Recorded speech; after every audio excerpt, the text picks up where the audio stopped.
So lately everybody's been talking about shoes, so I thought I'd make my own video to talk about shoes.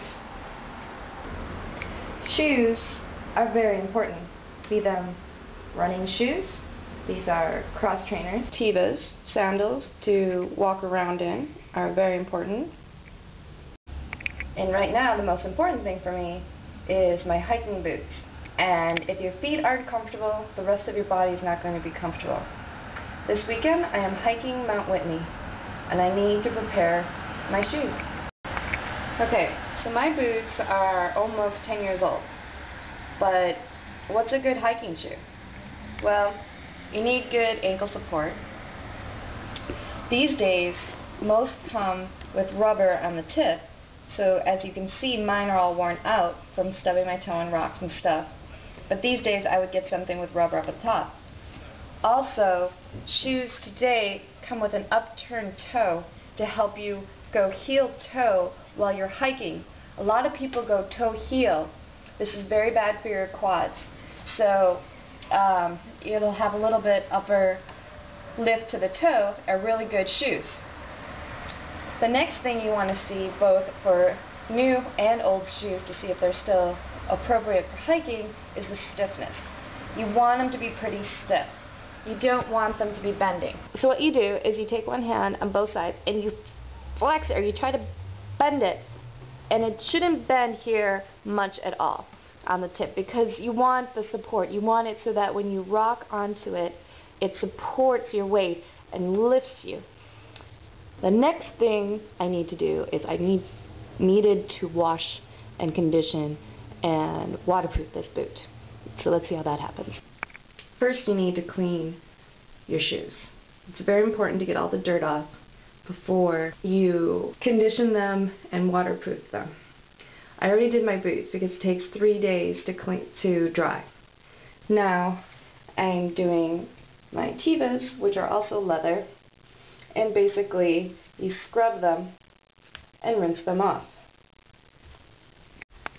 So the next thing I did was I conditioned the leather. This makes it a little softer, it revives it a little bit. It says it waterproofs it, but not really. I definitely recommend a waterproof wax. So all this can be bought at REI or wherever your local shoe or outdoor store is.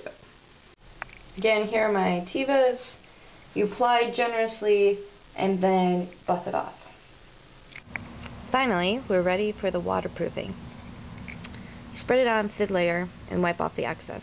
You need to let it cure overnight before you even use the shoes. You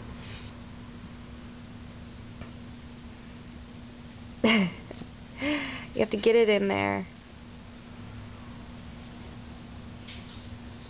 Oh, just so lovely.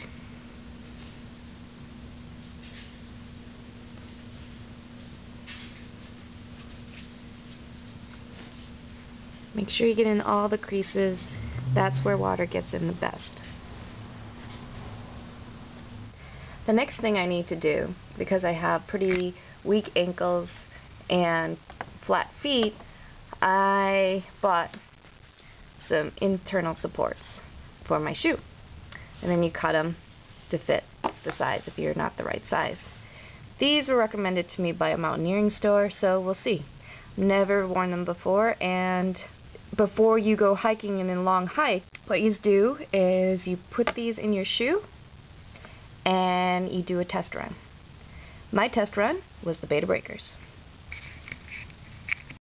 At 7 a.m. on a Sunday morning, my girlfriend and I woke up and decided to do the Beta Breakers, a little race that a lot of people wear funny costumes, and I decided to put some water gallons and weights in this blue backpack and carry it for the whole 7.5 miles.